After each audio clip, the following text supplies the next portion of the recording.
selamat datang di podcast Sejarah Kita. Tempat kita ngobrol santai tapi berbobot tentang sejarah yang seru dan penuh inspirasi. Hari ini, aku Andi Afifa Dewi, nggak sendirian dong. Aku ditemani dua teman kece yang bakal bikin obrolan makin seru. Pertama ada Shakila. Shakila ini paling jago kalau urusan ngebahas detail sejarah. Gimana Kil? Siap seru-seruan? Siap banget, Fa. Aku udah gak sabar buat ngebahas salah satu topik penting dalam sejarah nasional kita. Shakila ini kelihatannya sangat bersemangat ya pada episode kali ini. Dan yang kedua tentu saja ada Aura. Aura ini suka banget mengaitkan sejarah dengan kehidupan modern. Apa kabar Aura? Baik banget, Fa. Siap banget nih buat ngajak teman-teman semua memahami sejarah Indonesia dengan cara yang lebih asik. Oke, jadi tim kita udah lengkap nih. Jadi, kita bakal ngebahas apa sih, Kil?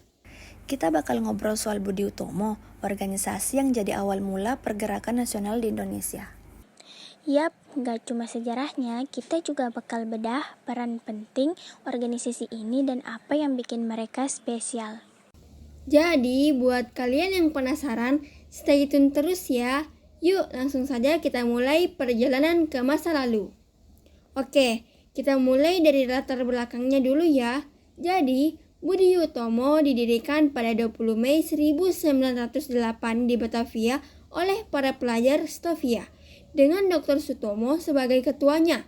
Awalnya, ini muncul dari diskusi antara Dr. Wahidin Sudirohusodo dan para pelajar di sana. Betul, Fa. Ide awalnya adalah menggalang dana belajar untuk meningkatkan pendidikan rakyat. Tapi kemudian, tujuannya berkembang menjadi kemajuan bagi Hindia. Namun, ruang gerak Budi Utomo terbatas di Jawa dan Madura. Yang menarik adalah awalnya organisasi ini didominasi oleh pelajar muda, tapi seiring waktu kaum priayi mulai mengambil alih peran penting. Salah satu keputusan besar di Kongres Yogyakarta adalah menetapkan Tirto Kusumo sebagai ketua baru. Nah, dari sinilah semangat awal Budi Utomo mulai berubah. Para pemuda pelajar yang idealis mulai tersisih. Organisasi ini jadi lebih condong memperhatikan kepentingan priayi dan reaksi pemerintah kolonial dibanding rakyat pribumi. Iya, itu juga salah satu alasan kenapa golongan muda mulai kurang tertarik dengan Budi Utomo. Apalagi mereka lebih mengutamakan bahasa Belanda daripada bahasa Melayu. Jadi, semangat nasionalismenya terasa kurang kuat. Benar, akibatnya mulai muncul organisasi lain seperti Jong Sumatera, Jong Ambon, Sarekat Islam, dan lainnya yang lebih mewakili kelompok-kelompok masyarakat tertentu. Tapi meskipun begitu, kita nggak bisa memungkiri bahwa Budi Utomo tetap jadi pionir organisasi modern di Indonesia. Bahkan sempat ada masa kejayaan pada tahun 1916 sampai 1917, terutama ketika mereka mengusulkan wajib militer bagi pribumi lewat Komite Indi Wirbar. Sayangnya, usulan itu ditolak. Sebagai gantinya, pemerintah Belanda membentuk Volksraad atau Dewan Rakyat. Walaupun kewenangannya terbatas, ini jadi langkah awal menuju representasi pribumi dalam pemerintahan. Betul, tapi ironisnya para wakil Budi Utomo di Volksraad justru cenderung hati-hati. Kritikan tajam lebih banyak datang dari kaum pribumi lain yang lebih radikal atau anggota sosialis Belanda. Lalu, perubahan besar terjadi di tahun 1924.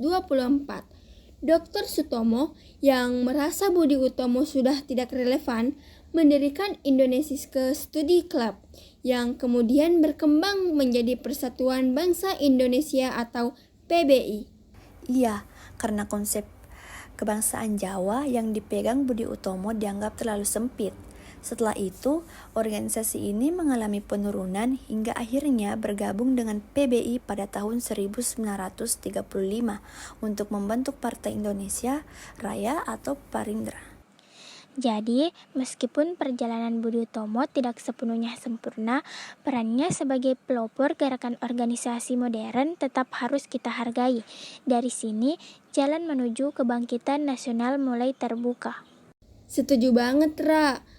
Sebagai penutup, ada yang ingin kalian sampaikan nggak? Aku cuma mau bilang, penting untuk kita belajar dari sejarah. Kita nggak memungkiri ada banyak kelemahan di masa lalu, tapi itu semua jadi pondasi untuk perjuangan ke depan.